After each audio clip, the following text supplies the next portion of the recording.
Welcome to Subject to Change, a sustainability podcast. Hello, sir. Hello. Hello. It's nice It, to meet you. Well, it's nice to meet you as well. we're here with Geoff Kaufman, Shantyman.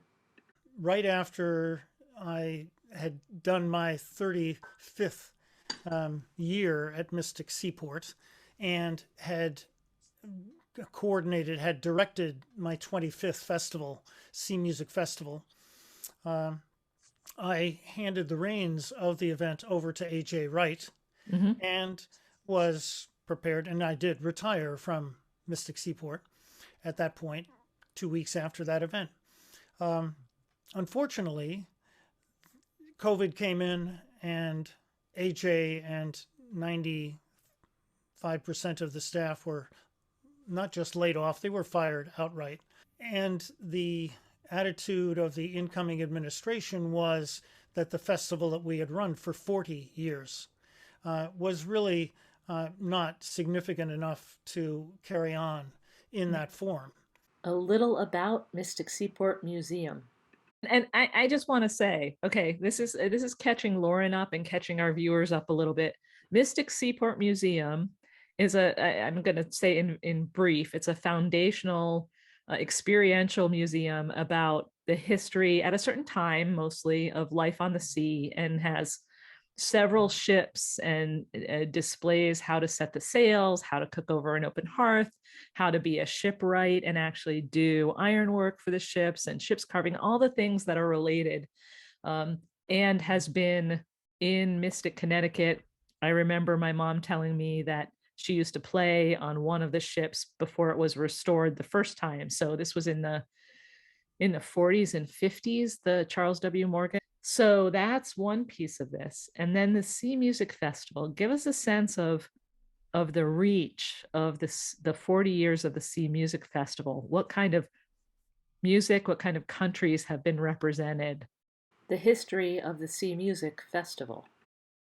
It really had the reputation of being the greatest festival of its kind, and particularly as an annual event in the world. We were aware that there were incredible singers, particularly in France. And that was the first contact we had about 1986. And we brought a wonderful sextet of men from France called Cabestan, which is capstan in French. And people's jaws just dropped when they heard that group. And then that group invited me over as a consultant for a festival in Paimpol in France the next summer. The year after that, I went with my trio, Forbitter, actually a quartet, but Dave Littlefield wasn't flying with us at the time. Oh, no. And for the next 15 years, we went to major festivals in France. But all that time, the Sea Music Festival at Mystic Seaport Museum was considered to be the prime feather to put in your cap. And so we brought people from France, obviously, from England, from Poland, which is a curious story in itself, from Germany, particularly from Europe, but also from Australia. And then also, as we had the chance, we brought people out of the Caribbean. Mm-hmm. And when I must say that the year that I got to Mystic Seaport, Craig Edwards also arrived a few months after me, and we became very devoted to the idea of looking at the African influence on the music of sailors, and we began to look for the people that represented that. The importance of source singers. We were looking for source singers, and we were lucky that we were able to find people like the Menhaden Shantymen, first group that we brought from Beaufort, North Carolina, and then the Northern Neck Shantymen later on from Virginia, and from Barely St. Vincent in the Grenadines, we brought the Barely Whalers. We brought men who actually sang as they rowed boats to go out and hunt for blackfish, for pilot whales. It's amazing. So we were actually bringing these groups and exposing our audience to where these songs came from in a lot of ways. What's the deal, Mystic Seaport? Come on.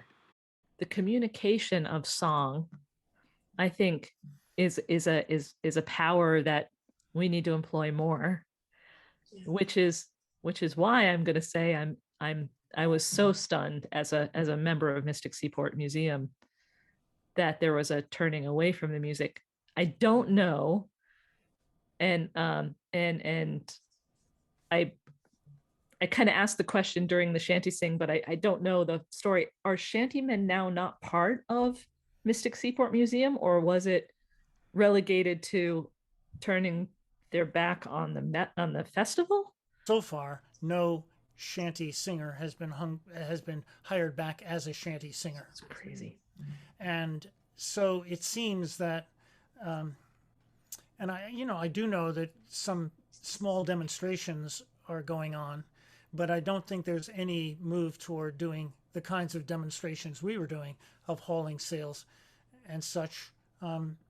It was a devastating thing to have the entire shanty staff fired, and to have no indication that that is going to be reinstated anytime soon. Right.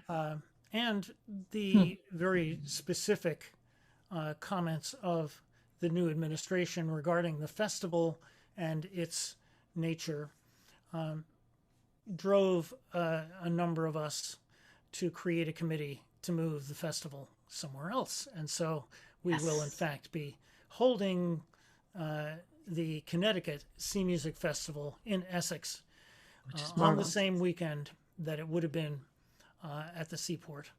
This year's festival is June 11th and 12th, 2022. And so on June 11, 12, we will be carrying on in Essex. And I have to say, we had a committee meeting last night, and I am just so blown away by the amount of work. Of course, we're talking about having to create the infrastructure of a festival where a lot of that existed at Mystic Seaport in ways where we could just tap into it and use it in some ways. Here, we're having to create it from whole cloth. And the amount of work that's going into that is just phenomenal. But it's very, well, the fact is that I had, my role for a lot of years had been to gather together the people who would continue to support the festival financially. And it would not have gone on without the Friends of the Festival. The money that came in through Friends of the Festival was what allowed us to be in the black year to year, and for the museum to allow it to continue, because the museum really put no money into it. It did, the structure of the museum being there, we were using it, and so that overhead was their input, but no financial support was given. So those people who had carried it on for a lot of years were up in arms and were quite upset, and very quickly made it clear that they wanted to support having this event somewhere else. Shanties on the Connecticut River. Right, you're not quite in the shadow of Gillette's Castle and the Goodspeed Opera quite, House. but, that area. Yeah. It's a pretty vibrant area. Does it change things for the festival that it's on a river instead of on the shore? Of course. I mean, we can't do what we had done on board ship. And to me, that was such a significant part of the festival. And it was what I took to Europe every time I went. We are carrying on probably one of the most important parts of the festival has been the symposium that existed for all the years that the festival went on. So 40 years of symposium as well. And we have a wonderful list of people that have submitted symposium papers. Some are going to be done in person and some are going to be done virtually. So we're actually going to work this out. We can do both of those at the same time on the Friday. We have included a scholarly element, and those are the people that are digging deep into different pieces of this traditional music and bringing that to us. And it's people like that that have shown us how connected this is to the cotton stowing shanties that ended up getting, inspiring other work on board ship. So the fact that we are carrying on that symposium to me is a very, very important part of what we're doing. Lauren has discovered a whole new world. That's marvelous. The research aspect, the history. I'm still playing over my every time I've been at the seaport, and I can't imagine being there without music. Yeah. So that's I'm coming to terms with that. Lauren, what do you think of this world that's been open to you? I mean, I am definitely going to go online, and I want to actually hear some additional songs. Like I want that context of like the history. And I'm wondering if there's a good way for me to navigate this as a single, person online researching this for the first time. Like, where is there a reputable source I can go? Should I just go to your website? Does it have the history on there? Seriously? No, it doesn't. My website doesn't have that per se. I'm trying to think of, there are lots of performers who are kind of central to this effort to keep this music alive, and we're bringing a set of them for the festival in June. You should just come with me, Lauren. Well, I know, and I'm actually interested in the symposium part of it, because like, to me, that's like the academic side of it is the fascinating side of it to me. Okay. So, great. I mean, I'm sure that like the music is also amazing, but I'm really interested like in the history and how it came about and the roots, like you were saying earlier. Well, it's also really cool, even in this little group, we, Geoff, I got John Roberts' name and I met him at one of the pub sings, and I contacted him to see if he would be part of Subject to Change chat. And he didn't have the time or wasn't comfortable or didn't feel confident in his singing. I don't remember what his reason was, but he connected us with George Ward. In the same interview with George, talked to a gentleman named David Borton, who is developing solar electric canal boats for the water systems and to haul cargo, because solar electric is so much more efficient for hauling cargo. So the music itself has this woven history that goes in and out, and who knows how to find where it came from and where it's going. And even just having the freedom to explore the music today does the same thing. Yeah. Which I think is sustainability, because if you're not doing this, then you're not resilient, right? Well, I mean, I'm probably not supposed to say this, but I'm just really mad at the Mystic Seaport Museum that now if I ever go, there's not going to be any music, and I'm going to be mad about it. You should be. Well, yeah. We'll see we'll see if anything changes over time. Well, to be fair, COVID was what drove them to making this initial grand leap. It doesn't sound like they did a good job of it at all, and then to rely to bank on that as being their future state isn't really understanding that Mystic Seaport got traffic and got attention from that Sea Music Festival that benefited that organization in a huge manner, and they're losing that reciprocity is gone. Mm-hmm. And now we get to hear a work song. I know that we're coming close to our hour. I have a question, Geoff. Is there a fairly short work shanty that you could sing for us before we get into our final questions? Sure.